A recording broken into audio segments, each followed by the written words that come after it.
Banorët e fshatrave Fanj, Kërkavec dhe Bërzhesh të komunës Qukës në rrethin e Librashtit kanë dalë sërish në protestë kundër firmës që po ndërton në rrugën Qukës Qafpllocë. Në protestën e radhës, banorët e prekur nga ndërtimi i kësaj rruge kanë ripërsëritur dëmet që po u shkakton nga shfrytëzimi i inerteve pa kriter nga firma. Sipas protestuesve, me kryerjen e punimeve pa kriter, atyre po u shkatërrohen tokat bujqësore. Njëkohësisht, banorët shprehen se veç dëmeve në tokat bujqësore, probleme të mëdha janë shkaktuar edhe me prerjen masive të pyjeve, çka po bën që të favorizohet erozioni në ato vende ku ka ndodhur shpytëzimi.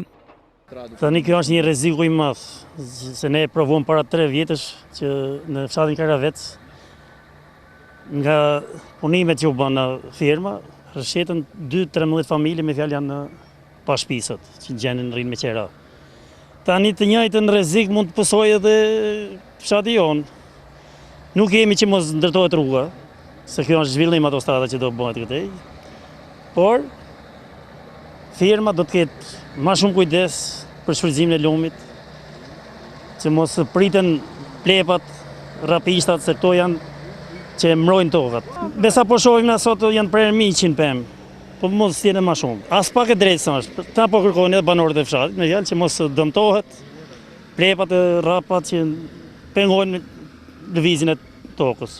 Firma po shfrytëzon lumin në një mënyrë katastrofike të paparë në asnjë vend tjetër. Mu personalisht më janë dëmtuar rreth 75 pemë dje këto që i kemi mbjell vetë para 15 vitesh që nga ka përbytur lumi Shkumbin, kanë ardhur firma, ka futur punëtorët dhe i ka prerë pardje.